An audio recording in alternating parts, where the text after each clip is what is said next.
posted a podcast with Elias randomly we posted on YouTube and forgot about it. And then, we checked the comments like 7 days after. And then we were like, congrats on being reposted by David. And I'm like, huh? Damn, that's pretty right. For a chair. Okay. Okay, let's go internet.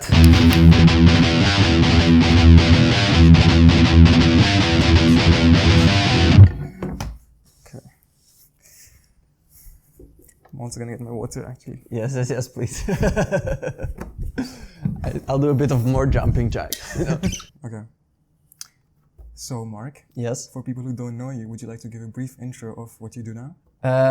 Brief intro of what I do now. Okay, I would say it like that. I'm trying to understand what is an important problem to work on, and then develop some craft that is related to the problem and what I want to do and my natural aptitudes, to put it like that. And then I want to move to the nexus of that important problem and live there and do my work there and develop great relationships. And that probably is Silicon Valley. And I have a few guesses of what the problem is. Yeah.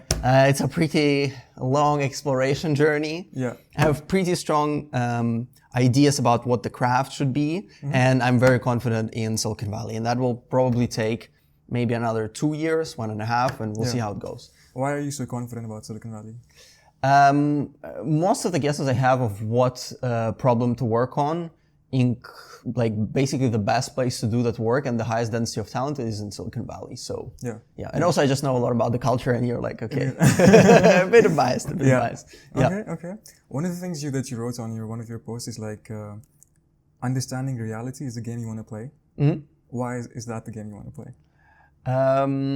It's just interesting. I'm curious. I don't know.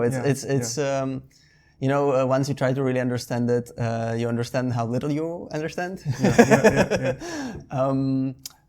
But I'm genuinely curious, like to know, who started the universe, why they did it, is there anyone who started the universe? Is it just some random, particle movement and stuff like that? And it also it's very likely I won't understand it or really understand it in my lifetime, or even if I live very long. So then I can just have a good time while trying to do it, So like it's a win-win. Let's put it like that. Okay, I love it.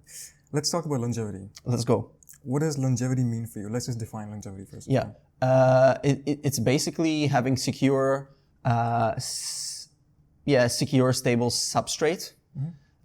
That's how I would, if you want to go very broad, right? But it basically means you're not no one is forcing you to die or to be unhealthy, right? So just as, I don't know, someone shooting the other person is probably bad, and we all agree, because basically the person is cursing the other person to die. The same can be applied to aging and all other diseases we think are wrong. So longevity would be making sure that no one is forced to die unless they want to. And people can live as healthy and as long as they want to, and then you can derive all transhumanist ideas from that you'd like to. Amazing. So, can you tell me your experience or journey in the longevity field so far, from beginning to end? Okay. Basically, my friend was kind of, I think, pretty into longevity on its own, and I don't know Elias, basically, I don't know exactly his story of how he got into longevity. I think he was just into health and all stuff, and then I think he also is a very unconstrained thinker, so he can take the idea more seriously of I want to have a healthy body. It turns out it means let's take it to the limit, That means very healthy body for very long, and then longevity. And then he would keep on talking about longevity and so on, and I would be like, I don't know, right? So he took me a while to get really persuaded, but then it clicked in my head of make DEF optional such a good problem to work on is it's neglected because people perceive it a bit to be weird, and I presume that if we solve it, then it will be like everyone else after in human history will say, imagine guys, people were dying and they really didn't actually want to solve the problem. People were not understanding. People were not understanding that death is bad, and people dying when they don't want to is bad, and aging might be bad, and it will be this moral click that afterwards seems like the most obvious thing ever, like slavery, I don't know, many other things we see throughout the ethical evolution, let's say, of humanity. And so I got interested in it. He went to do Zeller City as a kind of it's like a pop-up city in Berlin, but basically it's like a few week you can say community in Berlin where they're trying to also work, but also just hosting a long conference with a few other people. So I went there for a week to just help him out. He was kind of he was just first as a volunteer, but then he worked there a bit more seriously. So he became one of the co-organizers. Let's put it like that. Wow. Yeah, no, I mean there are like just a few people working, and I mean he's legit. So and he works pretty hard, and they're like, yeah, okay, you're useful. Let's go. Yeah. And I came there for a week, and I met all those interesting people. Like Alexis Struging, Lawrence, Ion, Victoria, and I thought they just had really good arguments. And I was like, okay, I think longevity is pretty good problem to work on. By then, I didn't have like super good clarity on what criterion I should use to choose what problem to work on. So like, in choosing kind of the grand scheme I'm trying to do is find the job I love. And like what I'm doing right now, I think maybe a better way to describe it is to find the job I love, and that is divided into 3 parts. Yeah. Part number 1 is the right problem. Number 2 is the right craft. And number 3, you can say team as an organization and the place, i.e. probably Silicon Valley. And so I was pretty clear on the crafts and how do I think through what are good crafts, pretty clear on the places and team, but not so clear on the problem. Yeah. And by then I still didn't have the clear criterion about it. So I just thought it seems like a neglected problem. And being neglected, and it's really nice, oh my God, what's the word? Contrarianism. Let's go. Yeah, competition is for losers. Yeah. We're hitting Peter Thiel, So I thought it's just a really good guess, and I'm like dedicating my whole life to it. It's like, it's also, I like the binary part of it. You either die or not, so you either succeed or fail. So I also like that. And then what happened is, I was like, okay, let's take it seriously. Let's research what I could research longevity, and then the guess was, okay, I can be a longevity researcher, and maybe have also some ML engineering type of stuff, and I do some projects like that, and eventually I moved to US and work in RetroBio or some company like that. So like a leading company in the field. And so I started learning longevity, which basically means you first start learning biology, which to me meant that I basically spent this summer just coming here every day to the library for like 10 plus hours and just reading the textbook. Yeah, and you don't have a biology background, right? Absolutely nothing. So then how do you manage that? Because I've heard some people at LBF and they just spend like even a year sometimes, and every day they just spend like learning either from a textbook or this I think one of the courses I recommend is like MIT's 007X. Yes, they recommend some of the MIT courses.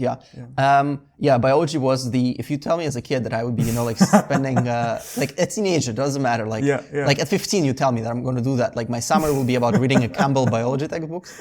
I would call you a madman and say okay, just go. So no, absolutely, I didn't have any biology.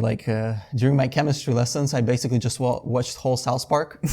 Fuck yeah, I love. You can maybe put this out. No, it's fine. But South Park was a great time during that chemistry time, and then I was spending my whole summer reading the textbook. So it's insane. So the question is, how do you learn a topic deep? And I want to one of the criteria I have for what craft to work on is that. I enjoy what I do day to day, and I have some guesses of what it is. I enjoy deep work, and I can't do really all the time, the meetings and so on, because I tried that.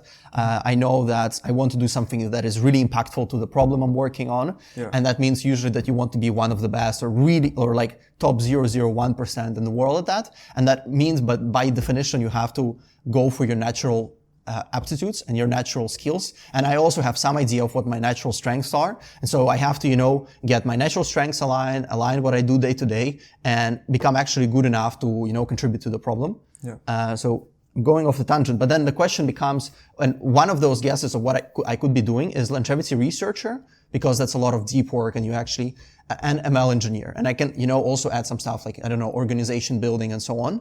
But those are kind of the 3 buckets. I can, put one and say that's a craft. And so the question becomes, okay, how do we learn the longevity researcher part? Well, to become a longevity researcher, you need to learn a lot of biology. Yeah. And I don't know any biology. It's pretty insane how little I knew actually. Yeah. My friend Elias, he knows a bit more about biology, and he was actually a bit studying it more seriously before. And we were joking. I couldn't tell. very quickly the difference between molecule and a cell. Like if you ask me what's the difference, like I wouldn't be able to tell. Yeah. And that's like, 7 months ago. It's insane when someone cannot really tell the difference between the two, talk about making that optional. Yeah. Like I know how delusional to extreme point it sounds. Yeah. So pretty bad start, let's put it like that. Yeah. But then, the question is how to learn it deeply and fast. And basically it's usually never uni because it's too long, too expensive. The material's not like perfectly. So, the other paths you can pursue, you can do online courses from MIT, Oxford, and so on. So that's something I recommend. I realized that if you want to go really deeply, let's say I was going, like a longevity researcher who's going to contribute to trying to make that optional, you actually need very deep understanding. Mm-hmm. So MIT type of courses were not really, like I tried them and I was like, okay, this is a bit not deep enough. I tried Khan Academy and so on. I was like, I need a bit more deep, right? Yeah.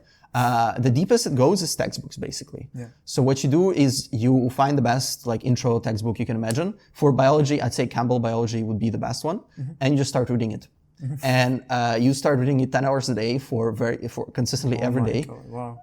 And what you try to do is you try to go through each chapter, understand the main ideas, and first of all, always have a goal in mind. If I want to be a longevity researcher, do I really need to know how this plant works and what are its proteins? Mm-hmm. No. Mm-hmm. That means you can scope a lot. Yeah. So you can cut a lot of the parts of the book and not really focus on them super deeply because they're not important to your final goal. Yeah. So what you do is you just, kind of follow the Feynman process in a way where you just basically try to make flashcards and then try to explain to yourself all the concept you're getting. And if you cannot explain it to like an imaginary 12-year-old that I have in my head, you do not understand it.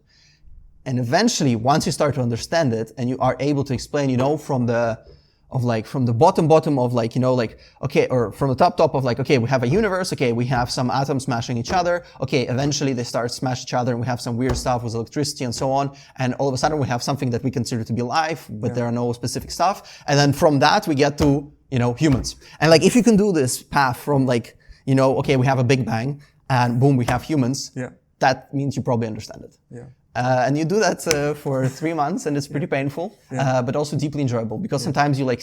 I also saw how much biology is like computation and all the David Deutsch stuff, and it was so genuinely, it was so fulfilling. Like so the question I had. So how do you go from like not knowing what the difference between a cell and a molecule is 7 months ago, and now you publish research as well, right, in longevity? It's not going to be an official longevity research, but it will be a work with Alexei we're doing. We're going to look at meta science. So we already measured it, and like I can preliminarily tell some of the results. Yeah.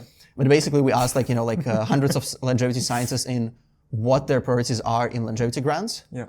In basically normal grants. Like I went for longevity just because, it's like a subfield and I have Alexei and, we can do something interesting collaborations with longevity funds, but it could have been done for any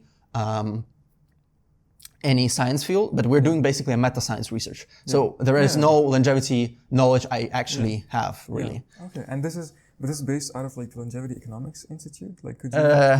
It's explain a bit there. Like, I don't know much about it. So. No, it's basically something that Alexei started with a few. And who is Alexei?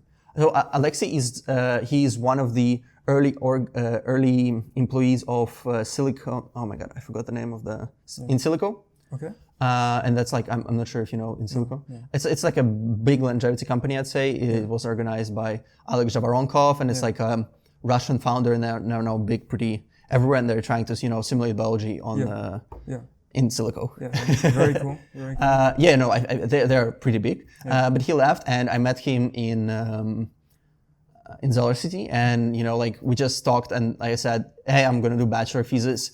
I'm definitely not gonna do it, and like I really don't want to do it in something soulless. I want to actually help contribute to the field. Yeah. And he's like, cool.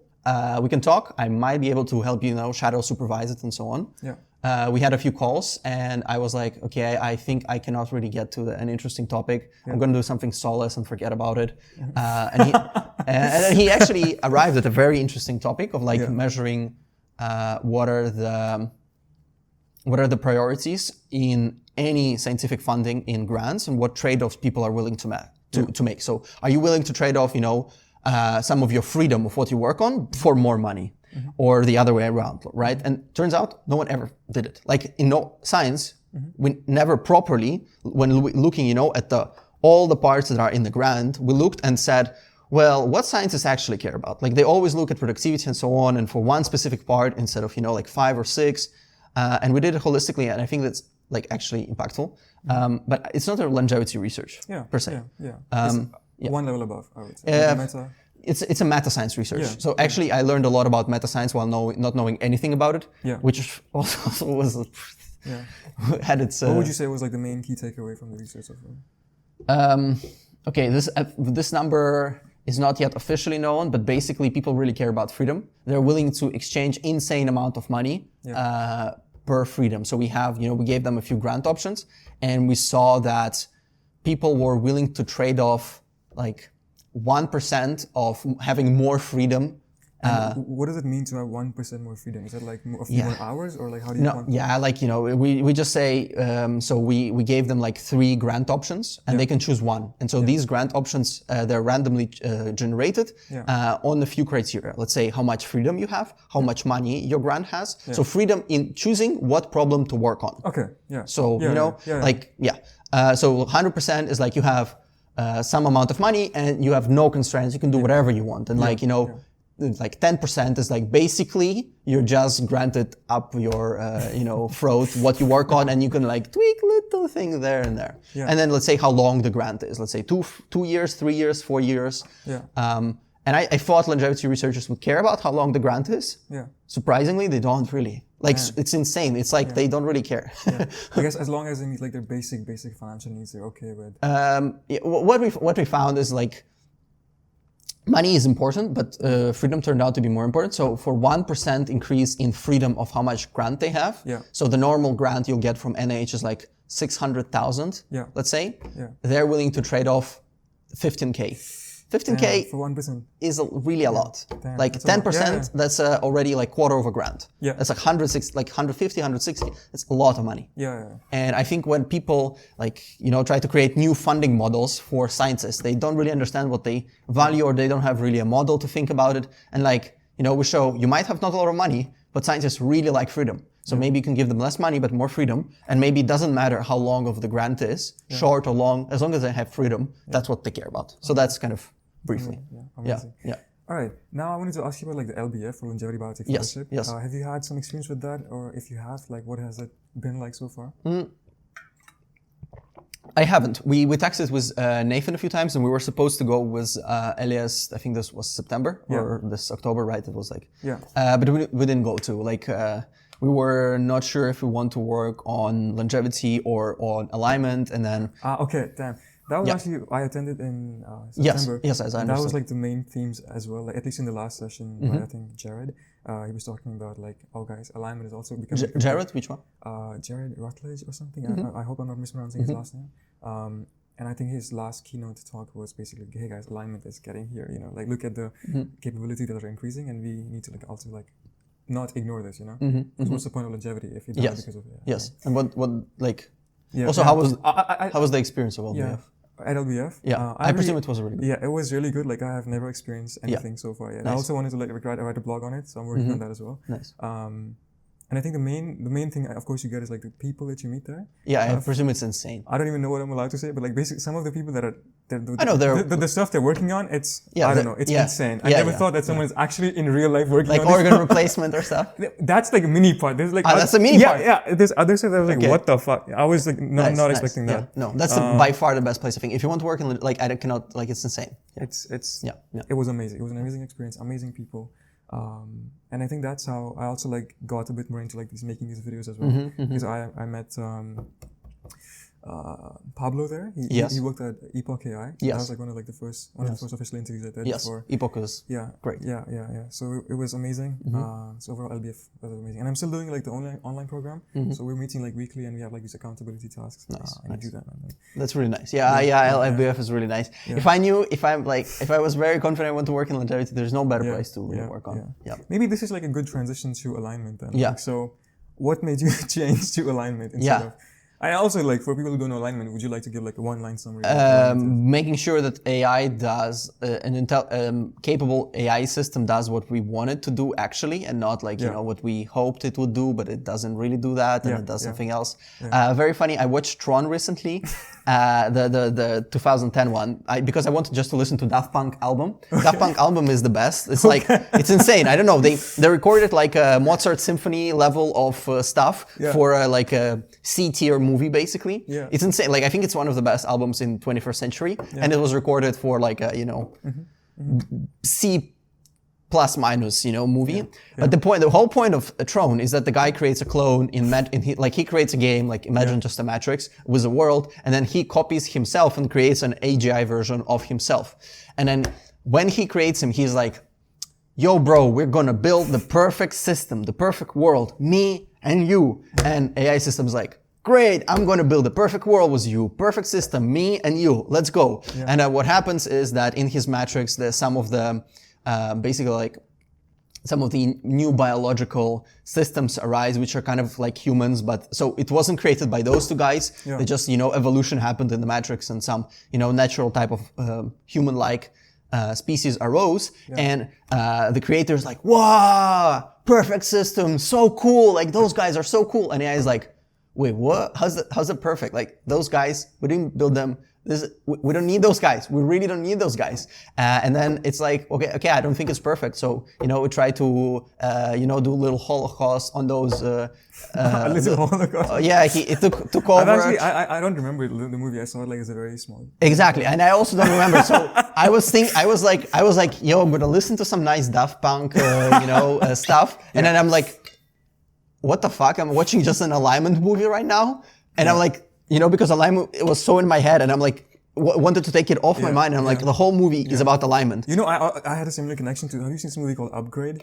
No. But it's this movie where basically there's like, I don't want to spoil the movie for you, but it's some alignment stuff. It's such an amazing movie, but I never connected the two, because I found out about alignment way later. Yes. But there's also some connection there. No? Yeah. And of course, like Ex Machina, I think. Ex Machina is great. But the point is, alignment is making sure that when we say to the system, yo, build a perfect system, and then it doesn't try to do Holocaust when we're like, yo, but if only the creator or the main guy, when it created the AI, said, yo, let's build the perfect system, but like, I'm also not really sure what that means. So when we really disagree, just follow my lead and don't try to overpower me or kill a bunch of guys when I don't want it to do. Can you just be a bit steerable and chill? Yeah. And it's like, yeah, I could do that too. Yeah. And then we're fine. There is no movie. There is no Daft Punk album, which might be a big minus. But alignment is basically, making sure that doesn't happen. Yeah. So what's your plan to make an impact in alignment? Or what does it look like so far? To make... It's a very simple question, Yeah. No, well, I first want to have a bit more, there are 3 parts to, my plan of finding the job I love, and it's like the right problem, the right craft, the right team and place. So, place. Quick question. Why do you start from why is the goal? So your goal is like finding the job you love. Why is that the goal instead of, hey, I want to live and I think AI is an existential threat and I want to fix that? So between these two, why this takes priority, or is it because it has been for the last few years? So this is how you connected the two? Or?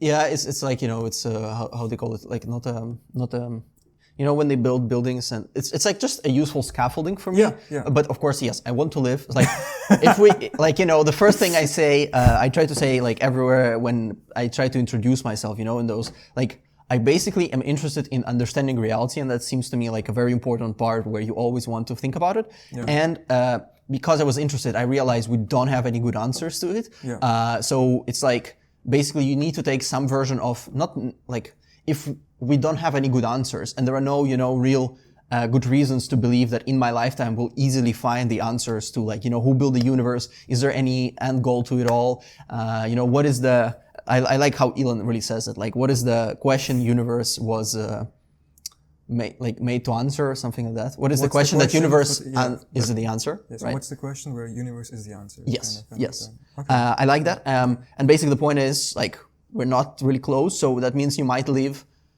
take this seriously and then leave, you will never know, and there might be no answer, so you have to take, this is basically nihilism, but not in a bad sense. Nihilism can be nice, there are no rules, I can do whatever I want. Have you seen the Kagach optimistic nihilism? That's exactly, that's where I got my first intro as well.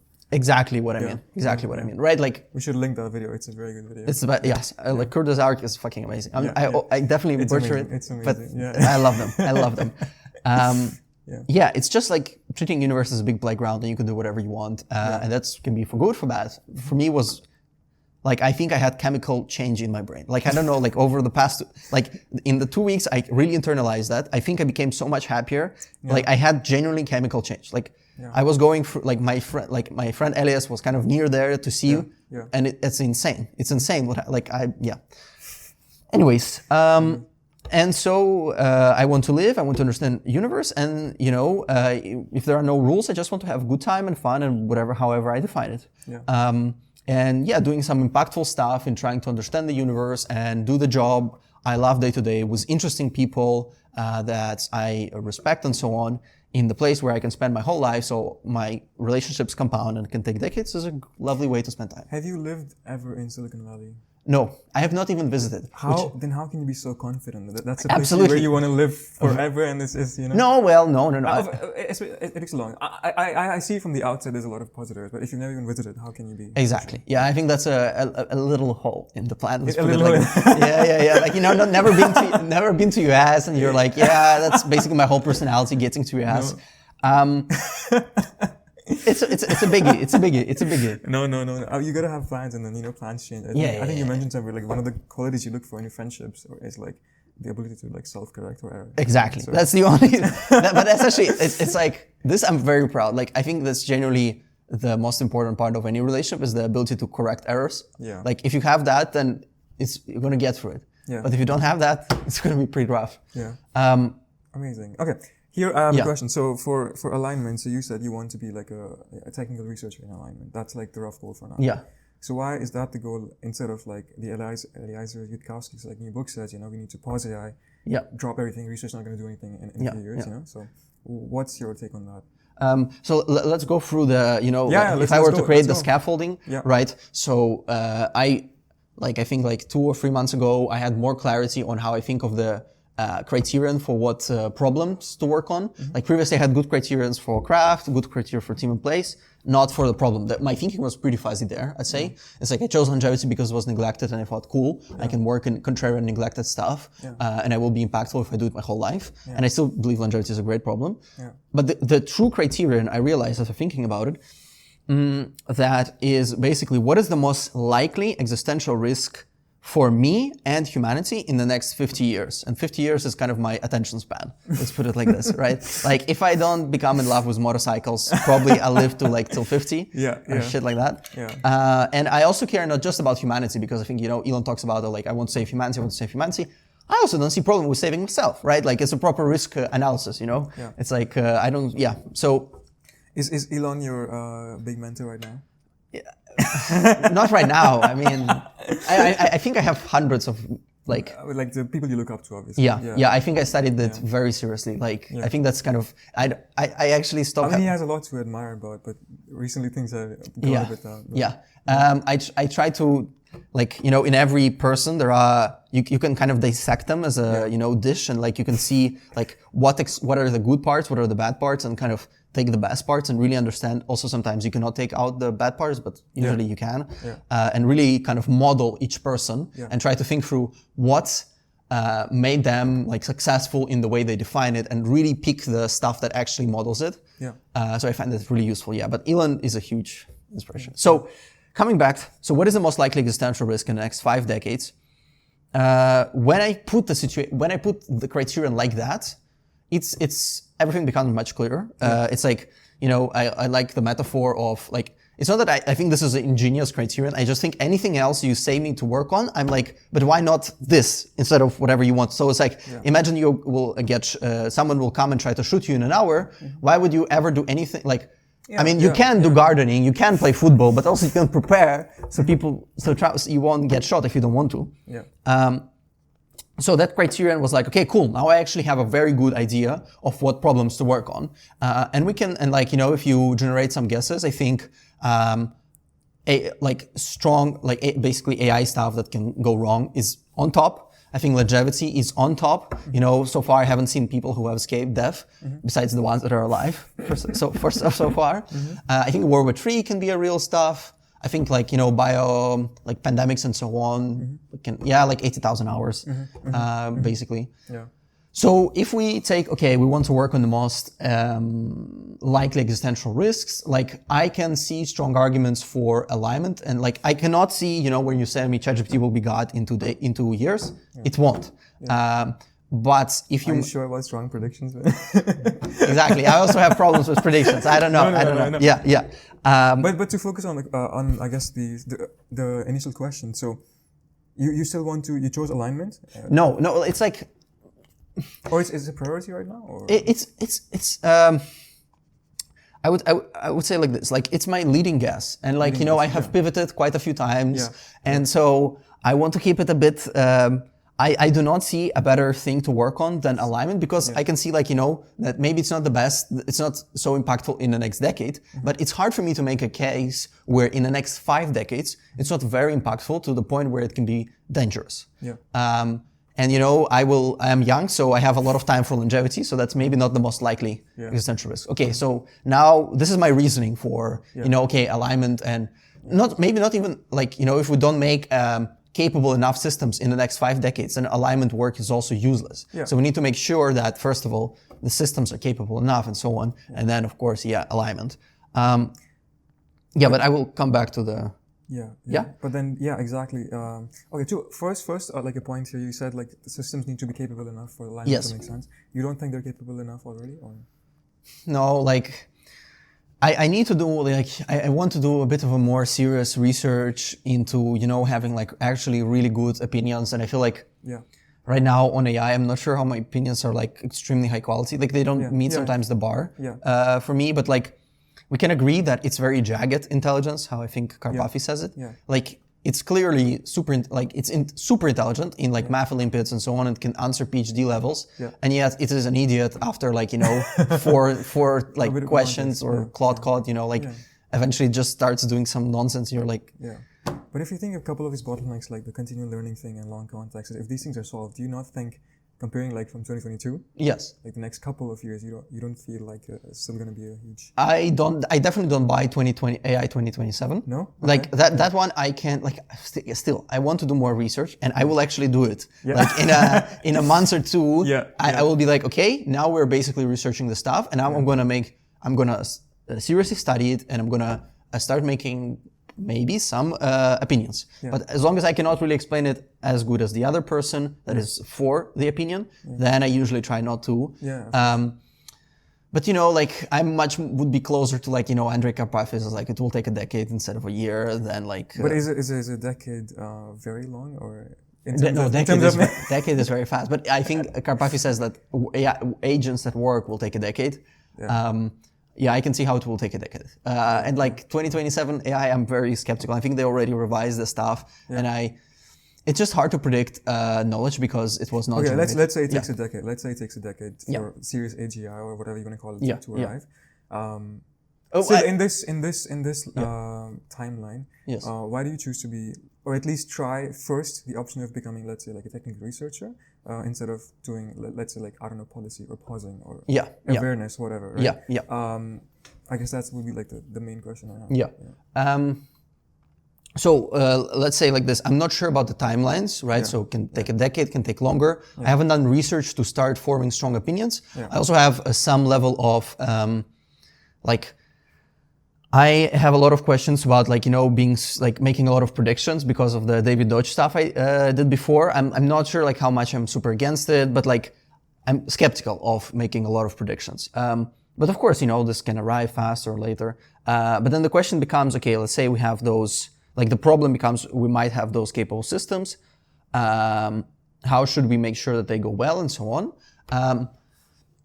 And then, so your question is, which kind of pathways, why am I choosing technical alignment, or like technical stuff, let's say, as a technical researcher versus policy versus, I don't know, something else? Well, I think I would need to know a bit more of like on the problem of alignment to tell you like really good answers, and I don't have that yet. So like, No, of course, because you pivoted very recently, right? So you also need some time to like get exactly. And like, you know, pivot is also, it's more like I started considering it as a very serious option. And I was like, okay, I want to, you know, make sure that I get, like, I had just a few other priorities, but then I'm going to like, okay, now we're doing, you know, a few months of serious research, like I would do like with biology and so on. in looking how to contribute to the problem, you also want to see what your natural aptitudes are and what you enjoy day to day, because that comes to the craft part again. Yeah. And I would enjoy more having deep work and working on some more technical stuff than, let's say, I don't know, trying to argue and debate. But I can also see how that becomes a good thing, because I know how to talk, and like I can, no strong opinions on technical alignment is better than policy. I need to just do more research. And you also get to learn a bit more like on the technical side, and maybe you'll have much better opinions a few months from now. Right? Okay, amazing. I want to shift. I think in one of your posts at the end, I think you wrote something like that you divide your life into 3 divisions. Like work, health, and relationships. And for each of these 3, you have 2 goals. Would you like to share these goals, or at least give like a general idea of what these goals look like? I found like basically once you like, I always like to come back and like to recreate the whole, because I think there is a lot of cohesiveness. This is your foundation in life. I would say it's like a scaffolding that helps me kind of work through what I want in life and so on. And I genuinely believe there is a lot of cohesiveness, and that cohesiveness is so fulfilling. But it's fundamentally, okay, we don't know what we want to do. We don't have like, like a very strong rules of what to do in life, so we can do whatever you want. You can live, basically, you can frame the problem as living the life you want the most. And that is very broad, but it's like optimizing something, and you can decide what to optimize for. And I'm like, but the way I grew up and so on, it's like, I decided that it's fun to do some of the things like trying to understand reality and progress humanity and contribute to those stuff meaningfully with my craft and so on that I enjoy to do day to day. So that would be 2 goals for work.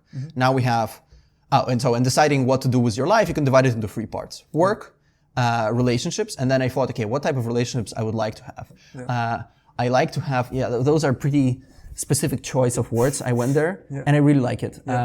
I would like to have trustworthy relationships, and trust can be divided into a few parts, but we broadly understand what the idea of the trustworthy means. I would like to have a decade long, because relationships compound, and I would like to intimate and enriching. So intimate is like, just being yourself, right? And like not trying to pretend. And enriching can be like helping each other to achieve goals. Like say you have some goal of like, I don't know, bench press, and I can help you, and I want some other, right? And we help each other. The stewardship part of it. Stewardship.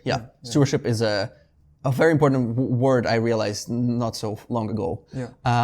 And so that would be the relationships type. And I like, because I'm pretty intense on just kind of I work, and I have a problem with having hobbies, because I think I get the lack of hobbies, or too many? No, lack of hobbies.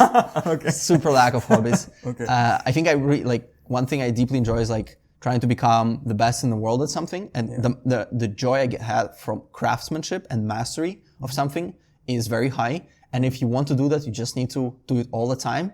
Regarding this, how did you feel again, like when David Deutsch like kind of like puts your post? Really nice. Yes, I can tell you. Let's go like so many ways. Do you want to go with this or a side story?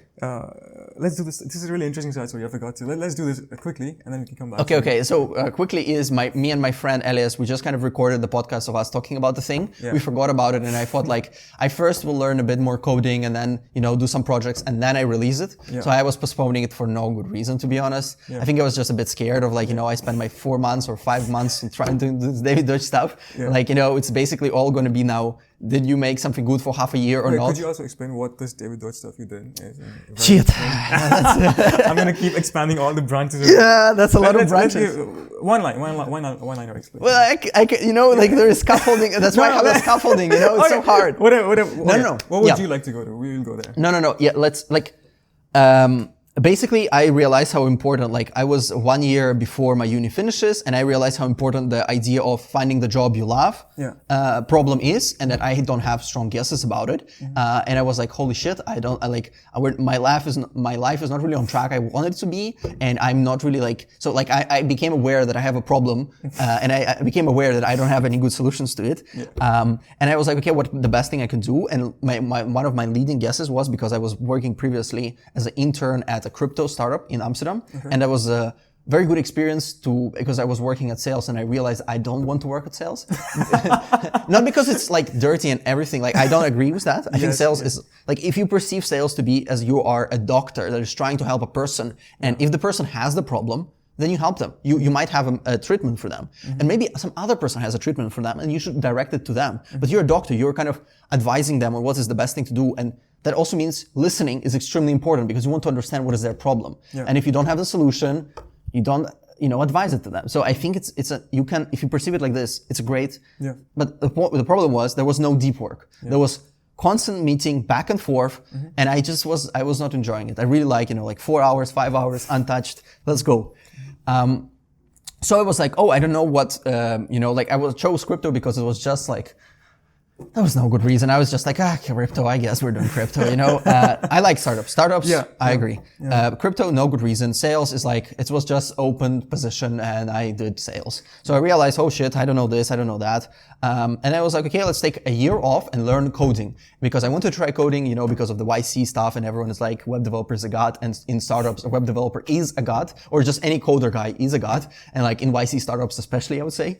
And I was like, okay, let's learn coding. And I'm like, I actually enjoy doing deep work and like coding is deep work. So I took a year off to learn coding. But before that, I was like, I don't know. I want to also have a better understanding of if you perceive knowledge to be like a tree, you want to have strong roots and build stuff on top of that. And I really like that idea. And I was like, I definitely have no roots. And I was like, okay, so let's do 2 weeks of David Deutsch and then learn briefly, all the basics of math, the 80-20, just relearn it again and understand it actually deeply. Math, biology, economics, again, because I knew it, but I just wanted to, have a very cohesive framework of how I perceive the world.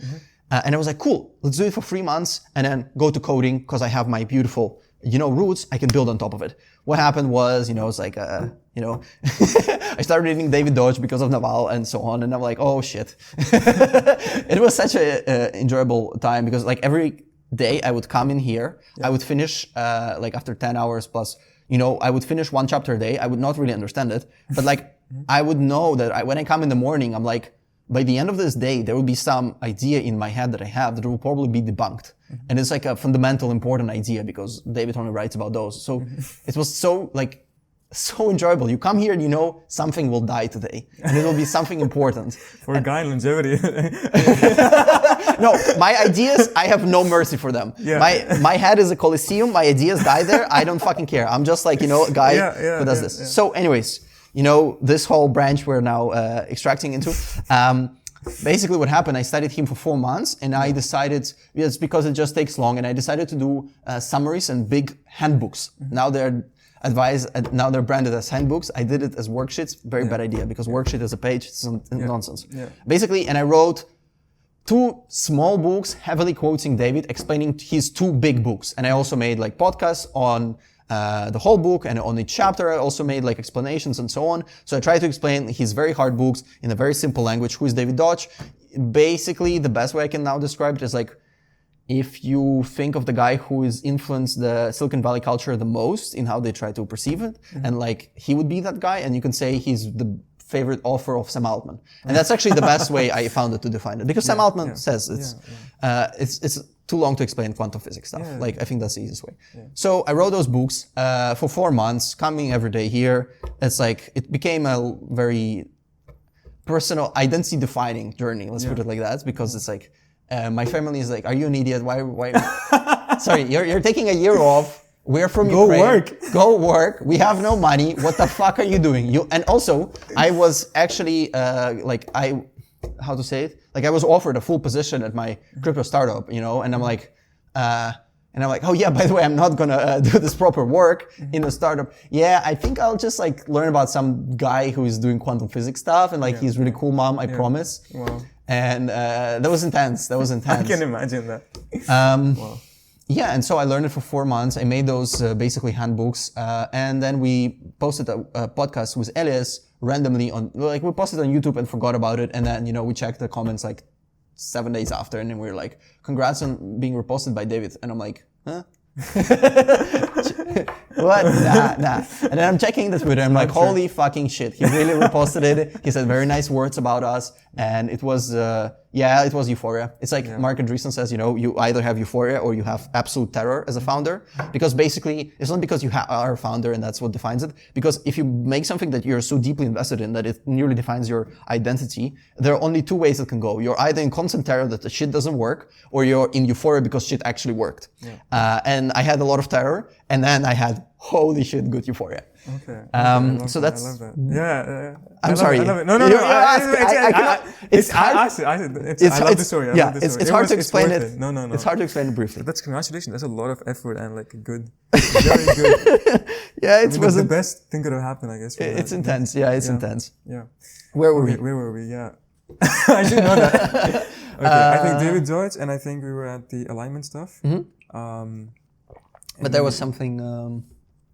Yes, yeah. So you were talking about your goals. So you have the three sections, and you have two goals in each. Yes. And you talked about, I think, relationships, work, and health, maybe. Yeah, we didn't talk about health, but health basically can divide it simply. And you can also divide those pretty in a useful manner. Like when you talk about work, you can divide it by the problem you're fundamentally working on. Let's say AGI, and the craft you're doing and the stuff you do every day, and maybe like the team. We talked about it. Yeah. With relationships, you can broadly define it as how you treat anyone around, and how you treat like your close friends, like your partner and so on, and just maybe like not so close friends, but still. And then health, the useful way to define it I see is physical health and mental health. Physical health, super easy. It's like, you know, basically you do the stuff for longevity, but you're not going to get super far away, but it's also nice. Physical health, actually harder. Mental health, much harder. I took a while to really get to the words that I really like to define it with. But fundamentally, like truth-seeking mind. So, you know, like truth-seeking, happy, and focused mind seems to me like a very three, like, you know, big important buckets, and they will take me like a decade, you know. So it's okay. And how do you, because these seem to me at least seem like very big goals, how do you make them quantifiable and like actionable day to day? Very, like pretty simple, right? Like let's say you want to have a focused mind. First of all, you need to really define what that means. Like happy is also like you need to define it. You need to define truth seeking and so on. So let's say we take focused mind. I want to have a focused mind. That could be, okay, so focused I define as working on the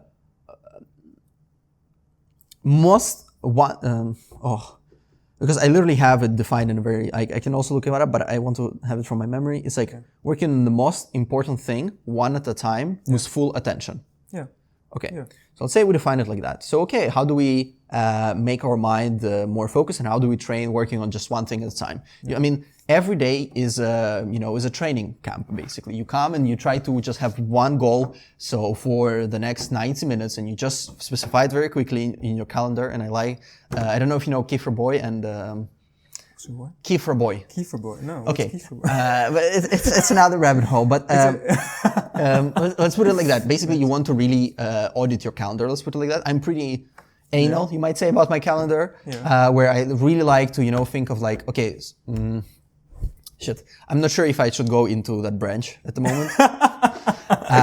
Okay, let's keep on the focused mind, right? Let's say, okay, and then you basically do some stuff every day that trains it. So let's say you do 10-minute meditation. You research some papers on how people become more focused and so on. You find out that, okay, like, there are this type and this type of meditations, and you can do them, and that helps.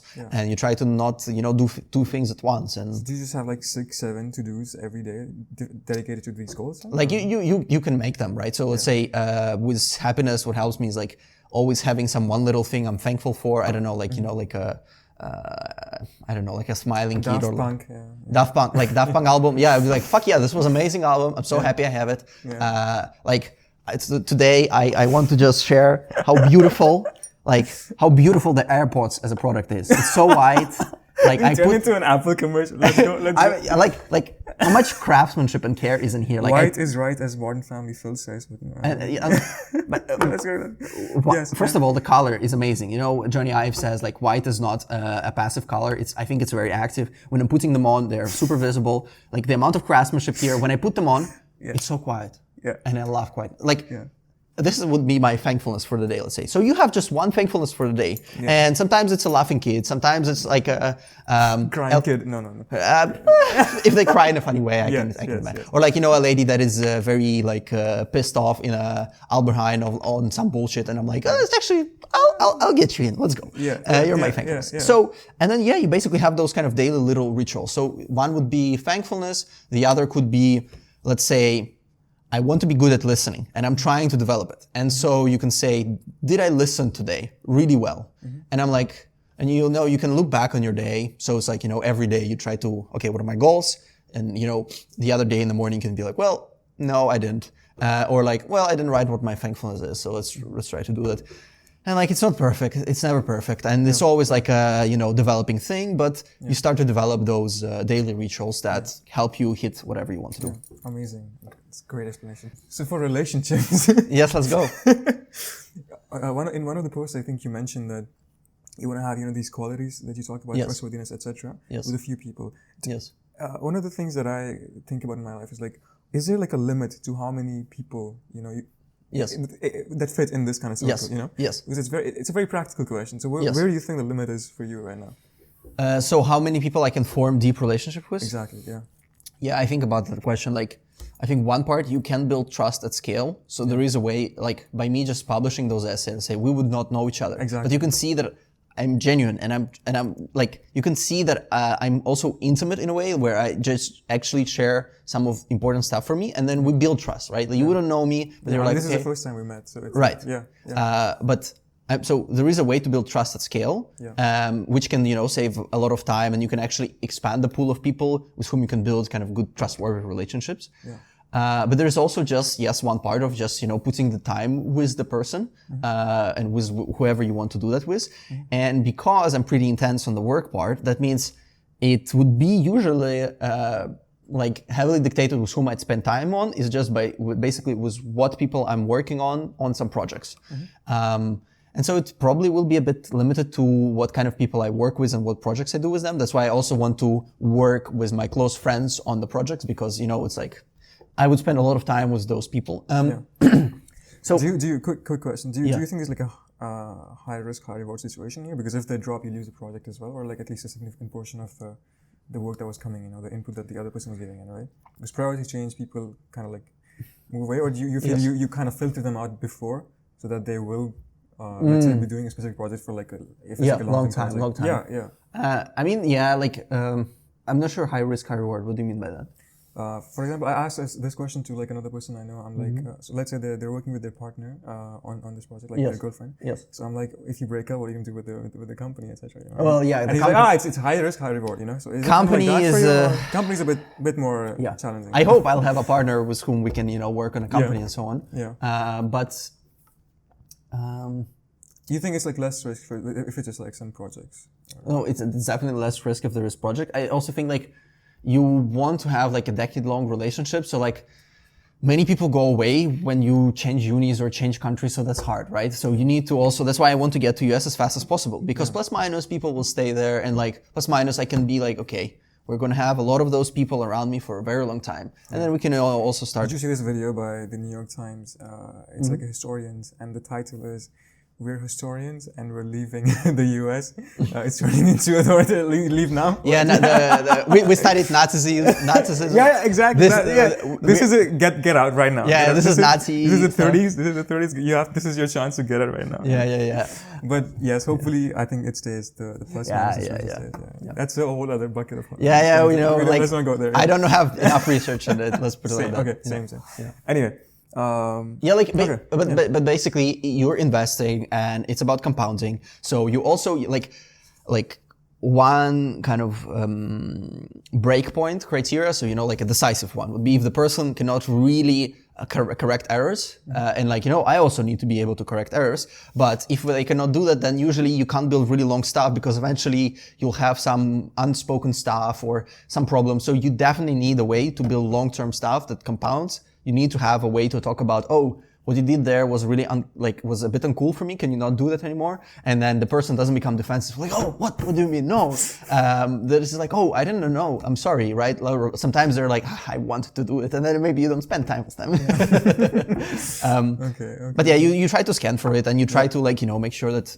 That's why I also think finding out the problem you want to work on as fast as possible is important. Because let's say I work in longevity for a decade and then I decide to work in alignment. Well, I have a bunch of big network with people in longevity that kind of doesn't really like reinforce itself in alignment, let's say. And if I, let's say, know that I'll work in longevity and I meet Alexei, and he also works in longevity, and we live plus minus in the same place, and we do some projects together, then I know that I'll see him for a very long time, and that's just like, oh, nice. This relationship can go for decades, So yeah. Yeah. Okay, I love that. All right, then I guess so. You're planning to move to the US, and ideally with the O1 visa. So what does that look like? What's your long-term plan? Yes. So let's say next 2 years, something like that. Yeah. It's always maybe before that we get into that, maybe you can explain your situation now. So you're in the Netherlands on an orientation year, or like about to be on an orientation visa? Yes, it will be your orientation visa. Yeah. Let's hope if the IND guys if the IND accepts. If all of a sudden I don't, then we'll have another issue. Yes. I'm pretty sure. Hopefully that they accept, and then your plan is to like stay here a bit longer, or? Yeah. So I basically extended my uni by 1 year. Yeah. So that means I finished it in 4 years, and orientation visa will give me 1 more, so that will be 5. I need to find some job and to get to the passport, because that's how you get but it's also a bit of a long, detailed journey of like how you exactly do this last step. But basically, you need to be in NL for 5 years. I'm on orientation visa. I have 1 more year with that orientation visa. Then I will go for an L passport to stay here and chill. Unless they also do some, like a 10-year stuff. Yeah, let's go. And nationalistic Dutch party, don't do it, please. I want to help Netherlands, right? I'm like, probably useful, right? Well, maybe not now, but yes. I like Netherlands. And so I have like, the visa uncertainty part. I also have some of the money uncertainty part, because I'm like, I don't have, great succession, I think that's the word, that I can, tap into. So you also need to make sure that you have enough money. And basically the trick is also to live very cheaply. I learned it. I do not know how to live very cheaply, but you learn. So Cockroach is the Cockroach entrepreneur. Yeah, like the Cockroach is my, oh my God, what's the word? It's like the animal, the sacred animal, or something like that. That's we're Cockroach. So that's kind of my situation. A bit of visa uncertainty. I need to act fast. Like I need some funding and fellowships from like Open Philanthropy and so on. Probably maybe emergent grants, so we can see there. And the plan is to move to US again, because this is the bigger plan of finding the work you love. And again, the first part is always making sure that you have, or like making sure you have clarity on the problem you want to work on. So I want to research a bit, basically I'm applying for Open Philanthropy grant for the career development that, they give you money. And I want to say that I want to do independent research into alignment and learn more about it. Yeah. And so, if I learn more about alignment and ACO, I think that's a really good problem. I stress test it enough. I'm like, okay, let's go. Then I will basically continue. My leading guess for crafts is basically like a machine learning engineer, and that can be very broad, right? Like maybe I decide, oh no, alignment is actually not an issue whatsoever, and I'm like, but I still want to work but longevity is great. But then you still can do a lot of useful stuff as an ML engineer. Yeah. I also have, I think, like more organizational skill, we call it like that, without becoming extremely bullshit. Yeah. But I think, like a unique combination of that, you can do some, like you can make projects happen and like work in a team together and like communicate what you're doing, and also have technical side is rare, and that can be a competitive advantage. And I think those are generally my natural, like aptitudes. Like in the mornings, I really need to work. Like my brain hurts if I don't work and I'm distracted. Like it's hard to, but like my brain starts hurting if it's not work. And if someone talks to me, like, it's hard. Do you think is that a good thing or a bad thing? It just became what it is, right? Okay. But basically after some time, I'm like, okay, now I'm chill. I got my brain off, and like we can do a bit, so I can talk and we can be nice. And so it's more of a social stuff. Yeah. So it's like very introverted in the mornings, and I can be very extroverted any other time. Yeah. So I think that's a unique combination, which again can be used, right? Mm-hmm. So I don't remember what was your question.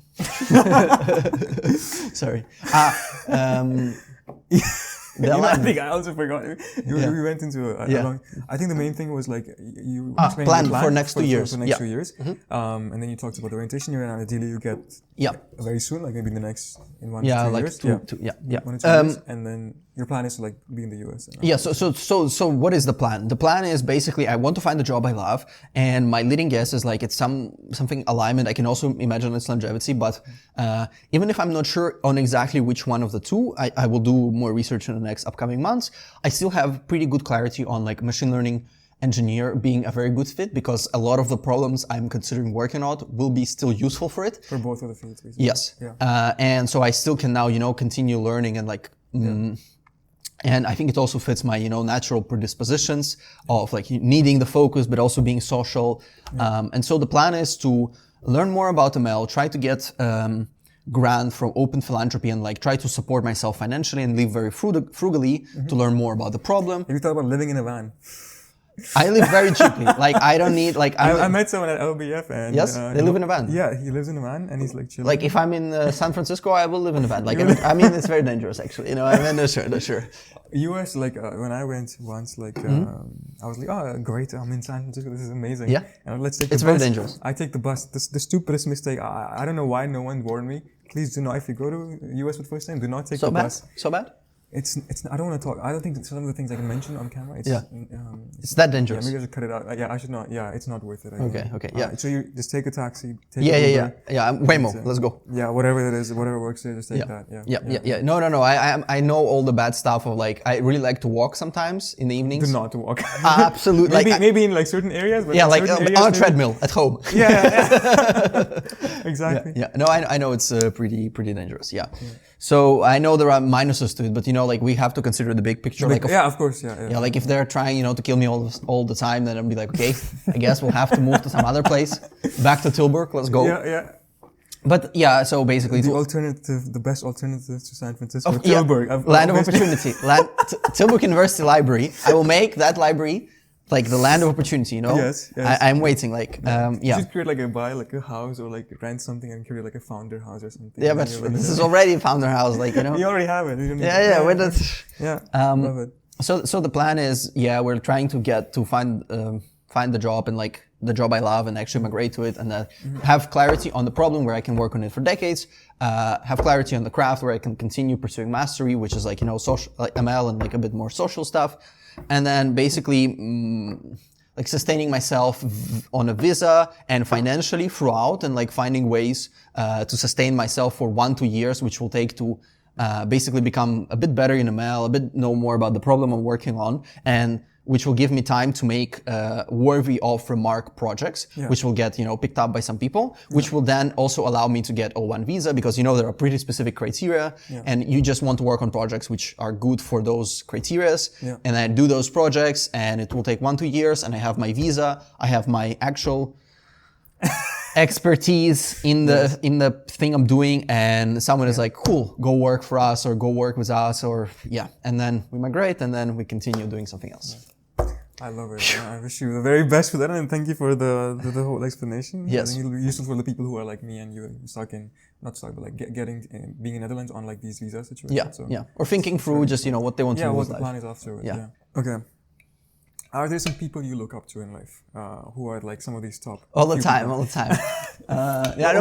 like the top like 2 or 3 people that come to your mind? So like, basically, if like to rephrase the question, it would be basically from what people I took the most in how I want to live my life. Yes. Let's put it like that. Yes. Yeah, that would and like first of all, I really like founders. I'm not sure if like it's literally my church. I go. It's a very religious experience mostly. But I would say, like growing up, I think 13 or 14, like Elon was insane. Like for me, Elon was just like, okay, wow. And I think deeply there are a lot of, like wanting to change the world and change for the better and work on the existential risks. This really comes from Elon. I might not agree on some other stuff. I think he's like very fast to burn some relationships, and like I don't think this is absolutely a necessary must have for, to do some great stuff. So I might disagree with him there. I think Sam, because Sam has better clarity than Elon on what to work on. Sam Harris? Altman. Sam Altman. Yeah. Because Sam has a bit more, he's like I think first of all Sam is more focused. Elon is like rockets, like Tesla and so on. But Sam is like, okay, we're just doing AGI and we're trying to do it well. So the impactfulness of Sam, I think he's better at managing relationships and building a proper network and just like not trying to burn through it or like say that someone is in Epstein files when come on Elon, why did you do this? You could have done Doge. Like I'm so like, but I know this is Elon, so what do you expect? Okay. Yeah. And so you got Elon Musk, Sam Altman. Yeah, I would say like basically they showed a lot of like on how to think about the work. Let's put it like that. I would say whatever David Sandra is preaching, most of it I would really agree with. So I think David Sandra, even though because he's basically trying to model all the great founders or successful people throughout history, but I would really agree with many of the stuff he says. So I would include it there. I would also include Charlie Munger. Just simplicity. Like he is, I think, intellectual. Like having frameworks and like I think the intellectual joy you have from like kind of good scaffolding and good mental models and so on. I really agree with it. I think mainly how he perceives relationships, right? Decades long, trustworthy, like simple stuff, but taken seriously. I think Patrick Collison would also be included there. Patrick, he's just driven by curiosity and joy, and like I can see it and it's so nice.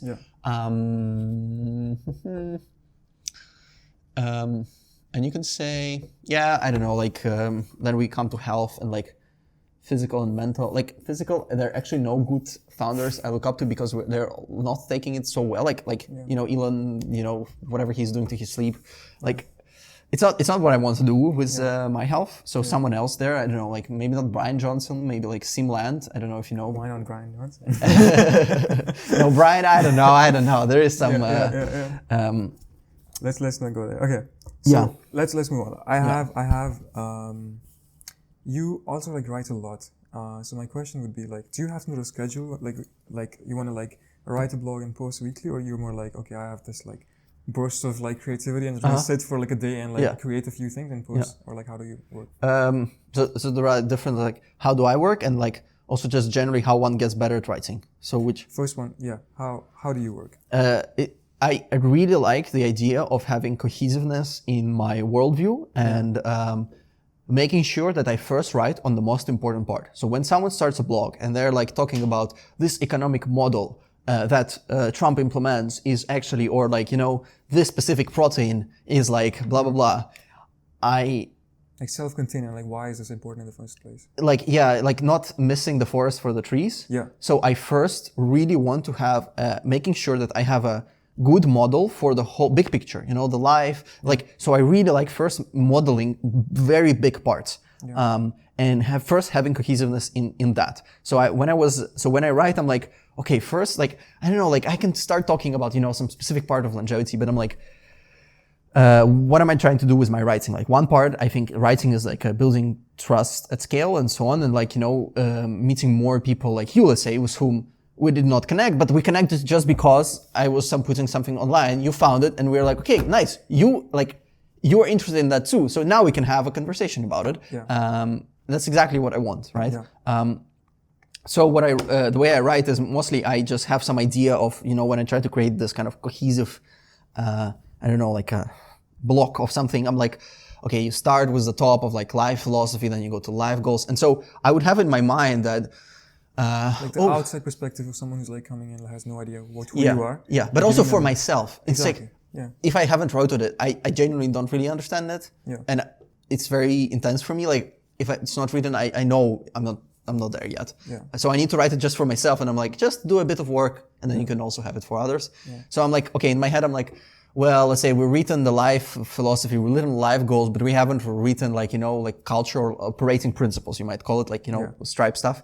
And I'm like, well, but that's kind of a big part. I probably should write it. Or I still have no essay on like what to work on. Let's say the criterion of what problems to choose. And it's like, okay, that's a big part missing, you know? And like probably I will also can write a bit about like health or like physical, well, physical probably no, but like mental health or like relationships. I still don't have those blocks. So I have a very intense note-taking system. I'm not sure I have talked about it. But like not Obsidian, maybe you've heard of Obsidian, but I use Remnote. Okay.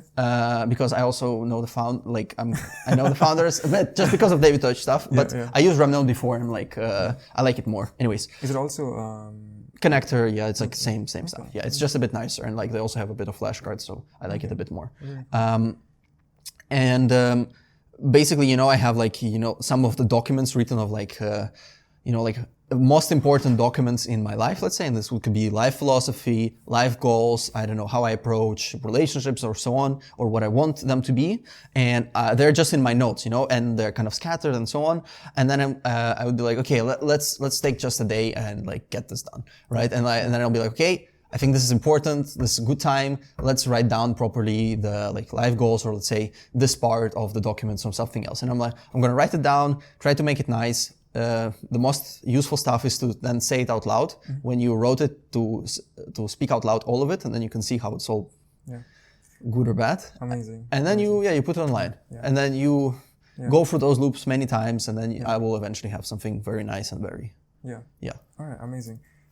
All right, we're gonna do like second last question. So you also read quite a bit, obviously. A lot. So, so do you have like specific time blocks, like where you just read every day, or do you just like manage to find the time when you get? Yeah, it's like the fundamental question is really like how should you spend time? And so I do like the ideas of let's say last 3 hours in a day I always read, or I light up a candle. No. Or I always write, or so on. Fundamentally, it's more like just what are your goals right now, and what is the most useful thing you can do for your goals right now. So sometimes that means I usually don't read books like for like as a chill stuff. It's like more, okay, shit, I want to be a longevity researcher and I cannot tell the difference between molecule and cell. That's really bad. I need to now learn as fast as fucking possible what's the difference. Like I need to understand biology really well, and then I can learn more about longevity. Okay, what is the fastest way to do it? Okay, it turns out it's a textbook. Okay, now we're going to spend 10 hours every day reading the fucking textbook.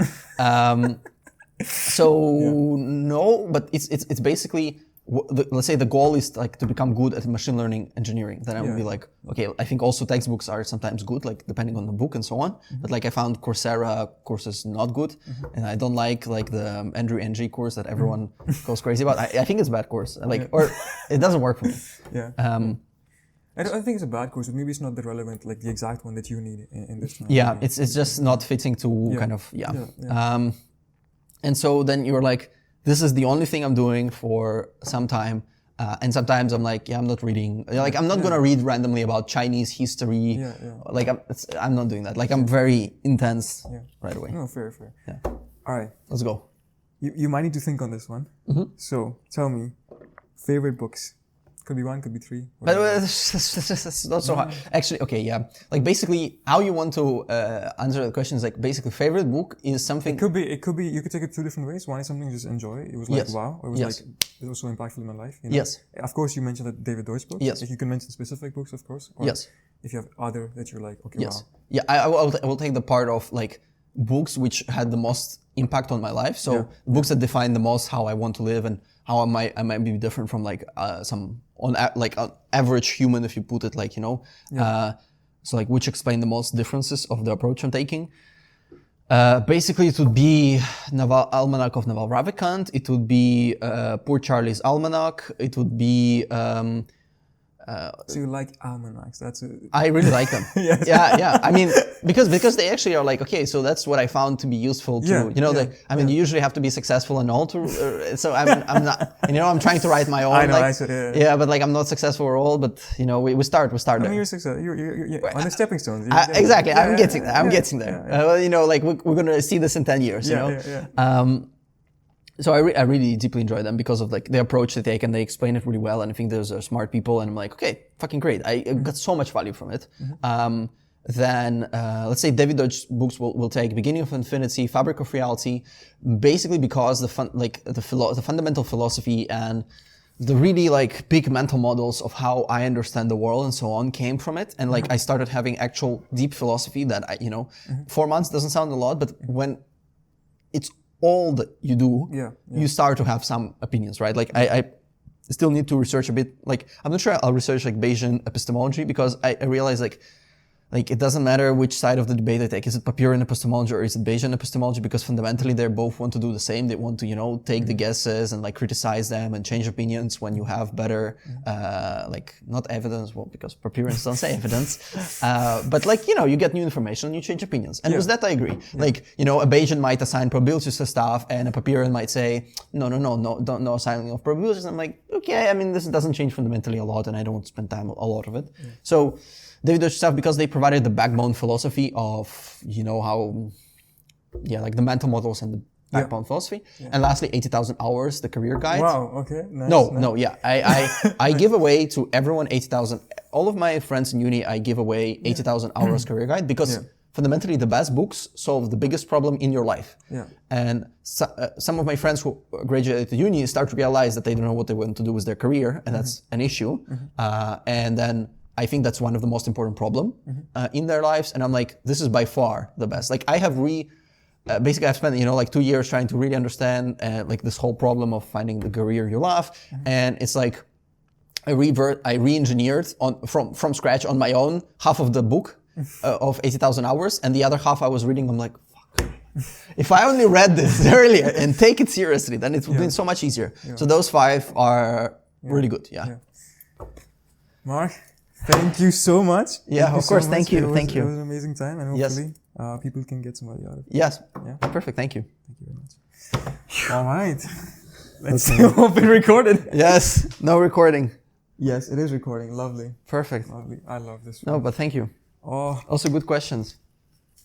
Amazing. I'm gonna get into more of alignment stuff. I promise. Yeah. No, we'll do like episode 2 or something. We'll talk more about alignment. 1, 2, 3. 1, 2, 3. Hello. A, B, C, D, E, F, G. I don't know how to change. Oh my god, this chair. Okay. This chair is intense, huh? I think it also got stuck for me.